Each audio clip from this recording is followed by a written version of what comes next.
Magandang umaga po at ngayon po ay ika-6 po ng Agosto 2026. Yes po, at siguro ay napanood na po ninyo o nabalitaan na meron na naman pong 3 bagong panukalang batas ang inihain po sa Kongreso.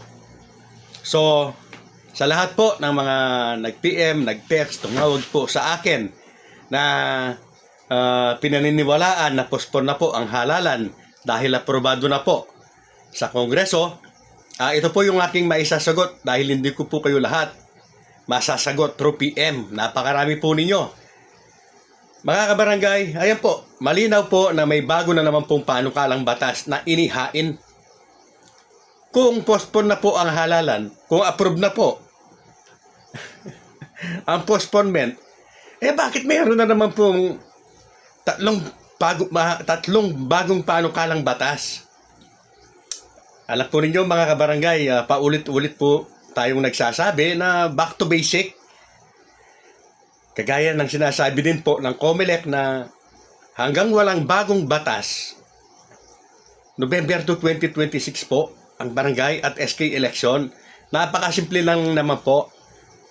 At sana panawagan sa ibang content creator po na kagaya natin, na sana po bago tayo mag-post ay tingnan po muna natin kung tama o totoo yung ipopost natin. Kung ito ay hindi po magdudulot ng kalituhan o misleading information. Ang isang content creator po ay parang newscaster na rin yan, mga barangay. Yes po, napakadali po ng maging content creator, pero meron din po tayong pananagutan.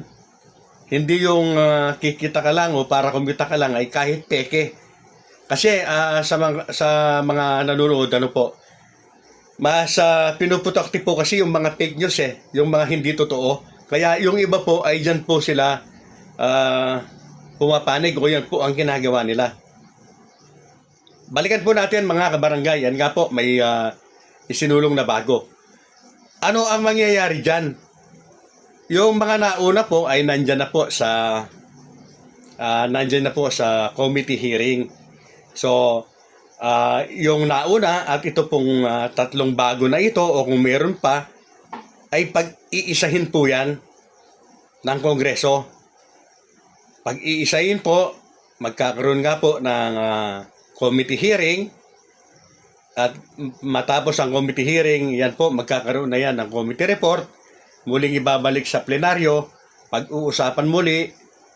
Marami pa po, hindi ko na siguro dapat banggitin pa. Wala pa pong bagong batas na pumapalit sa Republic Act 12232. Wala pa po, mga pagsusulong po pa lamang ang mga yan. Siguro po, ito na lamang ang masasabi ko sa magkabila. Ano po? Sa mga gustong ma-postpone ng halalan at sa mga gustong matuloy naman ito. Uunahin ko na po sa mga gustong matuloy ito. Sa mga gustong matuloy ito, pakinggan ninyo. Magsaya na kayo at pumalakpak kapag ang Senado ay nagsulong na rin o nakapag-aproba na rin ng postponement bill. Yes, may chance na ma-postpone ito. Pero kapag walang ginawa ang Senado, wala. Yan naman ang sagot doon po sa gustong matuloy ito. Kayo naman ang magsaya at pumalakpak kapag walang ginawang ganyan na o inaprobahang bill ng postponement ang Senado. Napakadali lamang po mga kabarangay. Hindi po kasi pwedeng makagawa ng isang batas nang hindi po pinag-iisa ng Senado at ng Kongreso. Yes po, yan po ang isang unang hakbang. Mga kabarangay, bago maging ganap na batas yan. Pertil na siya kapag nag-sign na ang dalawang kapulangan, Kongreso at Senado. Pertil na, may chance na siya na mapisa. Pero hanggang isa pa lamang po sa kanila ang may panukalang batas at wala pa ang kanilang counterpart, wala pong mangyayari sa batas o sa proposed bill na yan. Baog at hindi po mapipisa.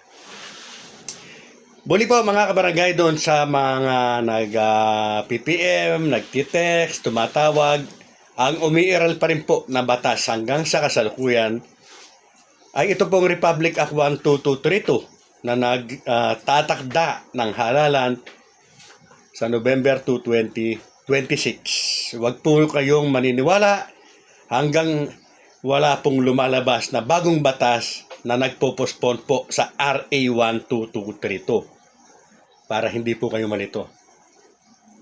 Real talks based on facts.